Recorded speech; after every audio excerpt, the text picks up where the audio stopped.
Appreciate everybody.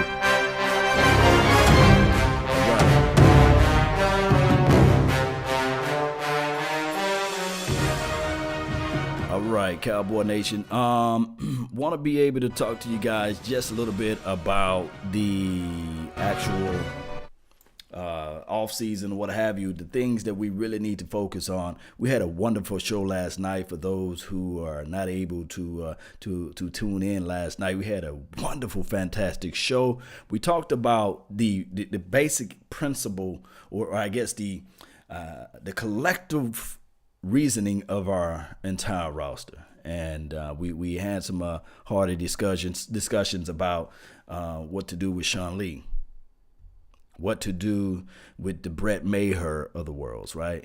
Do you go out there and get a veteran quarterback to help out Dak Prescott, to sit behind Dak Prescott to help him out?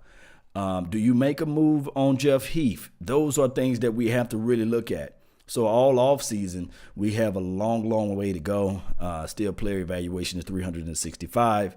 I was with the belief of you go out there and you help out the defense. You better your best. That's what you got to do, right? We can go back into the reservations of our mind, and we can talk about the Buccaneers. I think they won a Super Bowl in 2001 or something like that. Defense. And then we can talk about the 2000 one of those teams, I think it was the Ravens, they won a Super Bowl with a healthy front four, and Ray Lewis was able to fly out to the ball. I could be off a little bit on the dates there, but the collective reasoning would be we just saw a Super Bowl with one of the greatest quarterbacks of all time, and also with the help of the quarterbacks. They do have a quote-unquote referee to help them out as well. But we saw a defense. Defense wins what? Championships, right? So we look at everything, and I'm with the belief, if you already know that defense wins championships and we still had that top-tier defense, let's better your best. So the offseason needs right now, to me, I think that we need to make a play at the defensive tackle. There's a Jerry McCoy that's sitting out there. I think that he will bring in the same tenacity, the same temperament, the same fortitude of his mind to help out the Malik Collins of the world, right? He will help out the Antoine Barbecue Woods. If you love the rotation now, can you imagine? Close your eyes, wait and see. That will be one of the best things out there. And it's one of those things, guys. South of Heaven, appreciate you. Thank you for tuning in to the nation. He said it's the law. Appreciate you. He says, and somebody said, make Jeff Heath a backup. This is the thing with Jeff Heath. I love his skill set. I love his temperament and his play out there on the field. At times we say, hey, whoa, what is that? Is that a J.J. Wilcox moment right now? I mean, we got to figure out something to make Jeff Heath more formidable as it relates to coverage and playing out in space for not just one or two games, but for the whole entire season, you see. So all this can happen, Cowboy Nation, but we got to figure out a way. We got to figure out a way to just correct the little small things to make us better down the line. Now, looking at this team, and I'm just going to still stay on the defensive side of the ball, we had a conversation last night about AB. I call him Anthony Brown, AB and Anthony Brown, the same guy that was horrible in 2017, but stepped it up this year or last year. And we drafted a guy named Jordan. I call him Hip Pocket Lewis. We drafted him. Remember him? And he had to fight for playing time out there on the field. And those things right there, what I'm saying is collectively is that I think that the Dallas Cowboys are going to try to make a move on whether or not it will be a draft move or a veteran guy. I don't know for sure. But I know that the Chris Richard system, he loved a length. He loved the range. He loved a stronger, a bigger inside guy. So that we already talked about when Byron Jones moved to the outside. Chris Richard was talking about these type of things. I want the quarterback to think before he make that throw.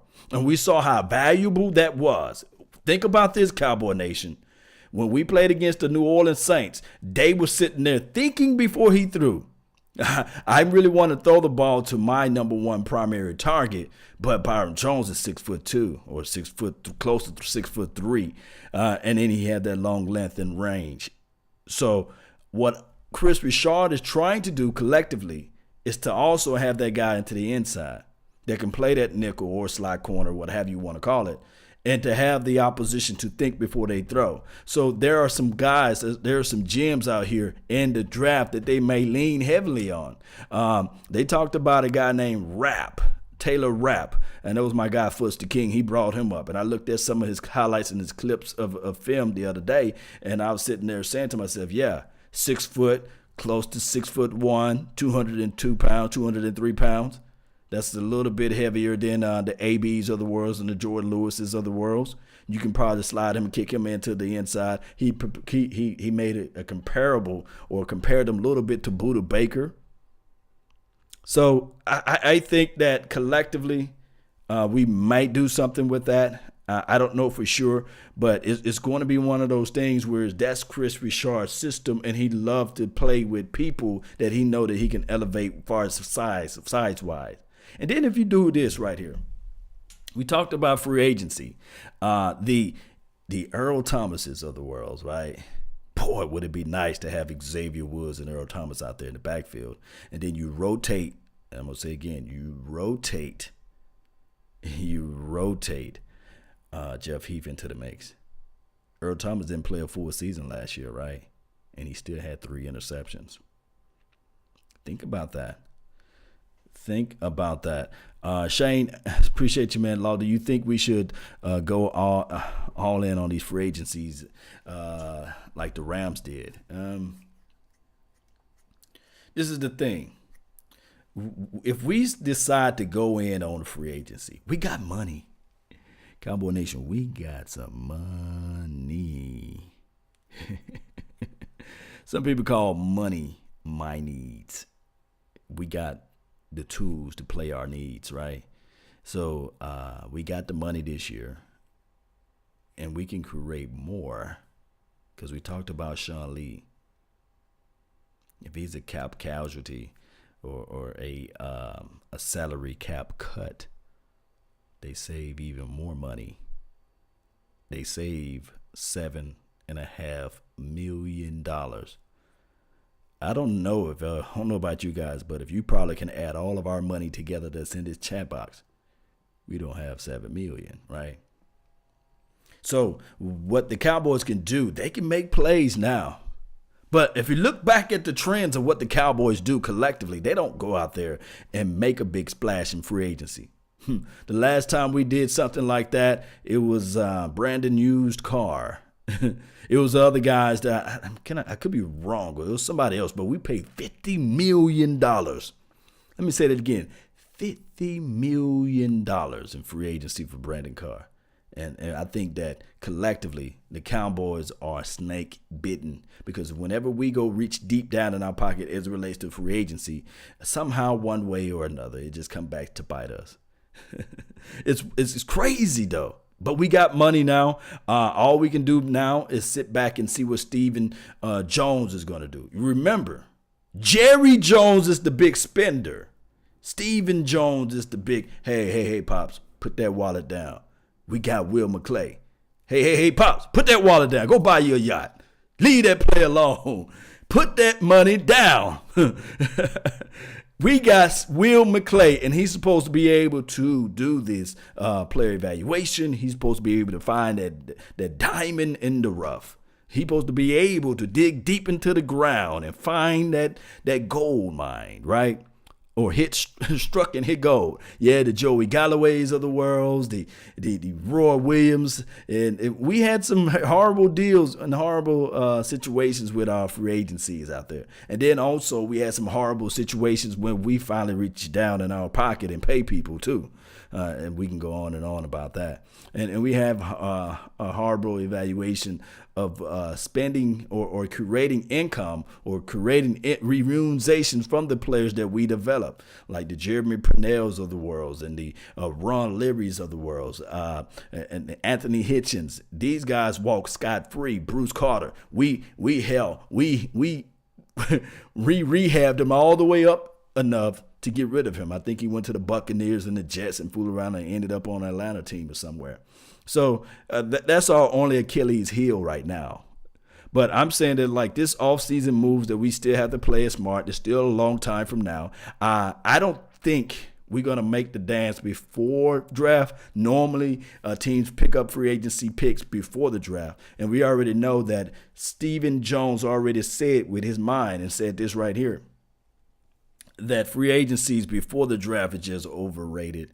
You pay too much for a guy that's playing at a C level, you pay him B money, and a guy that's playing B money, you pay him at an A plus money. So what they're gonna do is, if I'm looking at everything and if I'm going by trends alone, they're gonna sit back and fold up, and they're gonna look back at this thing and say, okay, we make our power play move after the draft. We're gonna will and did after the draft because I trust my scouting evaluation team to bring it home. And then on top of that, do we have a first round draft pick? No, but he wears number 19. And Amari Cooper. So Voch Lombardi is with the beliefs of the world. If you go out there with the second round draft pick, let me know if you guys agree with Voch. He's saying go out there and you go get a offensive lineman with the second round. And then with the third round, you go after your skill players, etc. Let me know if you guys with that belief. Because I'm sitting here, I like the fact that Cam Fleming, he played decent this year. I like the fact that Xavier Su'a-Filo, minus the ankle injuries, he played okay. And then on top of that, you can talk about this with the Connor Williams of the world. Although naturally we can see that Connor Williams is a tackle, but they love to play him at guard and kick him inside. That's okay. But hey, we both were on the same page with Voch Lombardi on this type of situation, whereas we saying that, hey, he's going to be at least with the minimum of 2 to 3 pounds heavier than he was last year, right? So we can talk about those type of things. As we begin to wrap this show up, I really appreciate each and every last one of you all. I cannot say this much longer. I really, really, really, really, really do appreciate you all.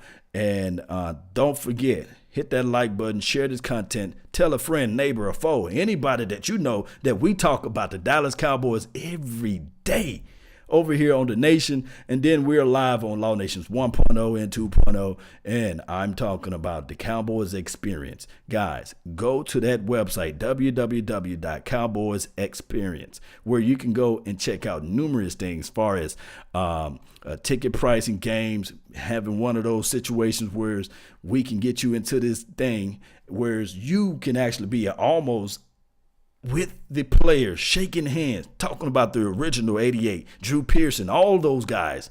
You can be part of this thing. All you got to do is go to their website and just check it out.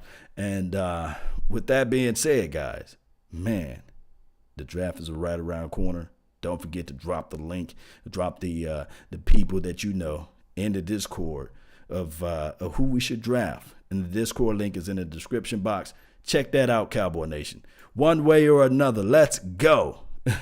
April Stanton, appreciate you. Shane, thank you. Studwood, thank you. And Jay from the block, appreciate you. Let's get this thing. Let's rock it, Jay.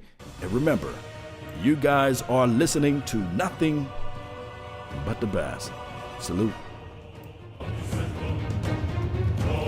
They're not going to draft no defensive tackle. I would love to have Dexter Lawrence inside, though.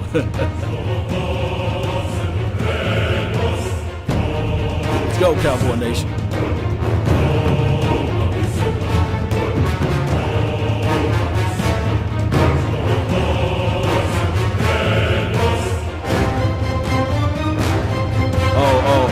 Oh, I forgot to say this one little thing right here. My Cowboys family this weekend, they will be in Dallas. Y'all heard of My Cowboys family. We're going to try to meet up with them at the owner's box this Saturday around 6:30, 7 o'clock. So if you're in the Dallas area, Dallas metro area, if you know how to get to downtown, come meet us at the owner's box. I'm going to say again, at the owner's box. Just put it into the Twitter universe or the Google universe and type in the owner box, and you will see where we're going to be at. We're going to be live like 95 there, talking it up, just shooting the breeze. You know how that thing go. Cowboy Nation, one way or another. Check out My Cowboys family. Let's go, Cowboy Nation.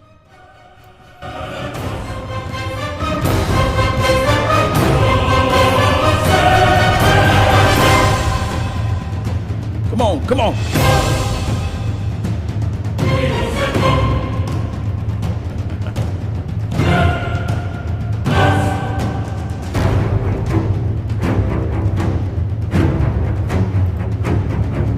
Appreciate y'all, man. Let's go.